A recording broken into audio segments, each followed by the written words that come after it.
আলোচনার জন্য স্টুডিওতে যুক্ত হয়েছেন সহকর্মী স্বপন আহমেদ। যাচ্ছি তার কাছে। স্বপন, আমরা দেখলাম যে বিএনপির মহাসচিবও কিন্তু বিষয়টি নিয়ে কথা বলছেন এবং সাংবাদিকরা প্রশ্ন করলে তিনিও আসলে সামগ্রিক আইন শৃঙ্খলা পরিস্থিতি নিয়ে সন্তোষ প্রকাশ করতে পারেন এবং বলেছেন যে তার দলের নেতাই অনেকজনই ইতিমধ্যে খুনও হয়েছেন। সেক্ষেত্রে রাজনৈতিক বক্তব্য বলি আর বিএনপির প্রতিক্রিয়া বলি, তারা আসলে আজকে কি বললেন? রাব্বি, আপনি নিশ্চয়ই জানেন যে গত বুধবার ঠিক রাত ৮টার সময় যখন তেস্তুরীপাড়াতে তাকে এই খুনটা করা হয়, তারপর থেকেই কিন্তু সারা দেশেই সমালোচনার ঝড় বইছে। কারণ নির্বাচনের আগে আইন শৃঙ্খলা পরিস্থিতির এরকম অবনতি, পাশাপাশি এই ধরনের হত্যাকাণ্ড প্রকাশ্যে এটি নিয়ে যেরকম সমালোচনার ঝড় উঠেছে, দলের মধ্যেও পাশাপাশি সাধারণ মানুষও কিন্তু এটি নিয়ে অসন্তোষ প্রকাশ করেছেন।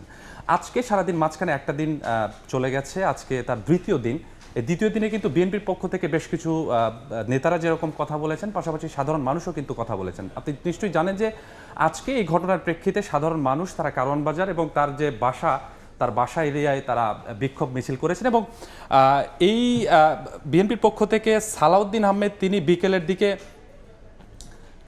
দিকে তিনি তার বাসায় গিয়েছিলেন এবং বাসায় যাওয়ার পরে যেহেতু দলের পক্ষ থেকে তিনি গিয়েছেন এবং তার যে মোসাব্বিরের পরিবারের প্রতি তিনি সমবেদনা জানিয়েছেন, পাশাপাশি তারেক রহমান এই পরিবারের অর্থাৎ মোসাব্বিরের পরিবারের দায়িত্ব নিয়েছেন, এটি তিনি তাদের পরিবারকে প্রকাশ করেছেন। পাশাপাশি তিনিও বলেছেন যে এই ঘটনায় আসলে যারা নির্বাচন চান না তারা জড়িত আছে কিনা এই বিষয়টি খতিয়ে দেখার জন্য তিনি বলেছেন। পাশাপাশি এই বিষয় নিয়ে দলের মহাসচিব মির্জা ফখরুল ইসলাম আলমগীর তিনি যেহেতু তার নিজ এলাকায় রয়েছেন, সেখানে তিনি সাংবাদিকদের জানিয়েছেন যে পরপর এ ধরনের ঘটনা, যেহেতু কিছুদিন আগে ইনকিলাব মঞ্চের হাদিকে এভাবে প্রকাশ্যে হত্যা করা হলো, গত পরশুদিন অর্থাৎ ৭ তারিখ রাত্রে স্বেচ্ছাসেবক দলের এই নেতাকে হত্যা করা হলো, এই যে বিষয়গুলো রয়েছে এই বিষয়গুলো নিয়ে আসলে তিনি সরকারের কোনো পদক্ষেপ দেখছেন না। পাশাপাশি তিনি বলেছেন যে দেশের সবাই যখন নির্বাচন চাচ্ছে তখন এই মুহূর্তে আসলে আইন শৃঙ্খলা পরিস্থিতি তার কাছে অসন্তোষজনক মনে হয়েছে। পাশাপাশি দলের আরেকজন স্থায়ী কমিটির সদস্য আমির খসরু মাহমুদ চৌধুরী তিনি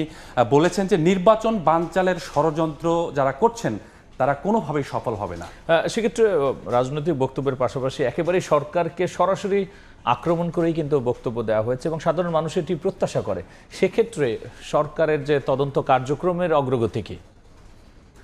রাব্বি, এই বিষয়ে অর্থাৎ গতকালকে যখন তিনি খুন হন গত পরশুদিন, তারপরে কিন্তু সাধারণভাবেই সিসিটিভি ফুটেজে দেখা গিয়েছে যে 2জন ব্যক্তি এ ঘটনায় অংশ নিয়েছে, কিন্তু সবচেয়ে আলোচনার বিষয় হচ্ছে এ ঘটনায় 2জন নয় 3জন আসলে অংশ নিয়েছে। এই বিষয়ে আমাদের প্রতিনিধির একটা প্রতিবেদন রয়েছে, আমরা সেই প্রতিবেদনটি একটু দেখে আসতে চাই।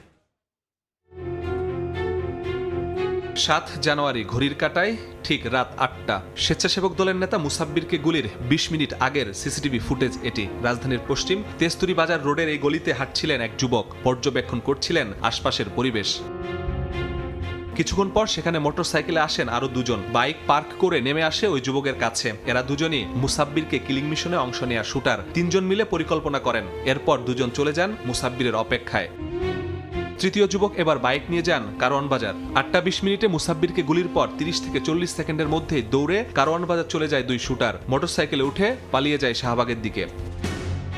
সময় সংবাদের হাতে আসা এই ফুটেজে 3জনেরই পরিষ্কার চেহারা দেখা যায়। এর মধ্যে 2জন শুটার, একজন বাইক চালক। তদন্তের যথেষ্ট অগ্রগতি আছে, আমাদেরকে একটু সময় দেন, আমি আপনাদের কাছে বিনীত অনুরোধ করছি। আশা করি খুনিকে আমরা শীঘ্রই আইনের আওতায় আনতে পারবো। এরা ভাড়াটে খুনি বলে নিশ্চিত হয়েছেন তদন্তকারীরা। এজন্য ভাড়াটে খুনিদের তথ্যের সঙ্গে মিলিয়ে এদের সন্ধানের চেষ্টা চলছে।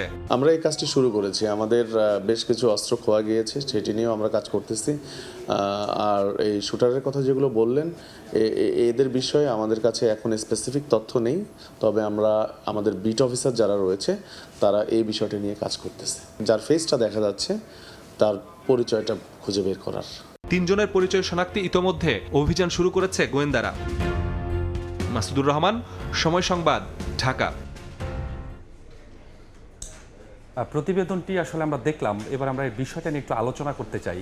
রাব্বি, আপনি নিশ্চয়ই জানেন যে যখন আসলে ঘটনাটি ঘটলো তার পরপর সিসিটিভি ফুটেজ তাৎক্ষণিকভাবে যেটি হাতে আসে, দেখা যায় যে 2জন ব্যক্তি, একজনের একদম পুরো মুখ আসলে চাদর দিয়ে ঢাকা, যারা দৌড়ে পালিয়ে যায়। এরপর থেকেই কিন্তু এই যে ঘটনাটি আসলে কিভাবে ঘটলো, কারা এই ঘটনাটি ঘটালো, আশেপাশের সিসিটিভি ফুটেজ কিন্তু আমাদের প্রতিনিধি যেরকম বিশ্লেষণ করেছেন, পাশাপাশি আইন শৃঙ্খলা রক্ষাকারী বাহিনীও কিন্তু এটি বিশ্লেষণ করেছেন। পরবর্তীতে যেটি দেখা গেল যে এই ঘটনায় আসলে ঠিক 2 জন ব্যক্তি নয়, 3 জন ব্যক্তি জড়িত। কেননা মোসাব্বির কিলিং মিশনে অংশ নেওয়া 3 জনের পরিচয় এখনো মেলেনি। আমি একটু বিস্তারিত বলতে চাই যে যখন ঘটনাটি ঘটানো হয় তার ঠিক আগ মুহূর্তে 2 জন ব্যক্তি এসে মোটরসাইকেলকে একজন ব্যক্তিকে নামিয়ে দিয়ে যায় এবং যে মোটরসাইকেলটি নিয়ে তারা আসে তারা হচ্ছে যেহেতু তেজতুরিপাড়ার একটি গলির মধ্যে এই ঘটনা, স্বাভাবিকভাবেই সেই ব্যক্তি যে মোটরসাইকেলে ছিল সেই ব্যক্তিটি কারণ বাজারের একটি জায়গায় অবস্থান করছিলেন এবং সিসিটিভি ফুটেজে কিন্তু সেটি দেখা গেছে। পরবর্তীতে আইন শৃঙ্খলা রক্ষাকারী বাহিনীর পক্ষ থেকে জানানো হয় যে এই ঘটনায় 2 জন নয় 3 জন ব্যক্তি জড়িত এবং পরবর্তীতে হত্যায় অংশ নেওয়া যে ব্যক্তিগুলো অর্থাৎ 3 জন ব্যক্তি যখন শনাক্ত হলো তারা আসলে কারা এটি নিয়ে সাংবাদিকরা যখন প্রশ্ন করলেন, পুলিশের পক্ষ থেকে বলা হচ্ছে যে এটি আসলে হত্যায় অংশ নেওয়া 3 জন ব্যক্তি ভাড়াটে খুনি। তো আমরা স্বাভাবিকভাবেই সংবাদকর্মী যারা রয়েছে তারা প্রশ্ন যে এই যে ভাড়াটে খুনি এরা আসলে এর আগেও এ ধরনের ঘটনায় জড়িত ছিল কিনা। তো এই বিষয় নিয়ে পুলিশের পক্ষ থেকে বলা হয়েছে যে আরও সিসিটিভি ফুটেজ বিশ্লেষণ করা হবে এবং ভাড়াটে খুনির কথা যখন উঠে এসেছে তখন তারা বলছেন যে অপরাধীদের অনুসন্ধানে ভাড়াটে খুনিদের যে চক্র রয়েছে এই চক্রের মাধ্যমে আগে তারা অনুসন্ধান করবে এবং তারপরেই আসলে তারা পরিচয় শনাক্ত করতে পারবে, এমনটি পুলিশের পক্ষ থেকে আমাদেরকে জানানো হয়েছে। তবে রাব্বি, একটি বিষয় বলতে হয়, সেই বিষয়টি পুলিশ কিন্তু ইতিমধ্যেই এই যে কার্যক্রম এটি কিন্তু শুরু করে দিয়েছেন।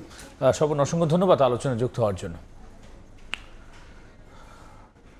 মুসাব্বির হত্যার অগ্রগতি, তদন্ত কার্যক্রম, একই সাথে বিএনপির দল হিসেবে রাজনৈতিক যে প্রতিক্রিয়া এবং তাদের বাড়িতে রাজনৈতিক দল হিসেবে তাদের নেতা যে গিয়েছিলেন সে বিষয়ে বিস্তারিত আলোচনার জন্য স্টুডিওতে যুক্ত হয়েছিলেন সহকর্মী স্বপন আহমেদ।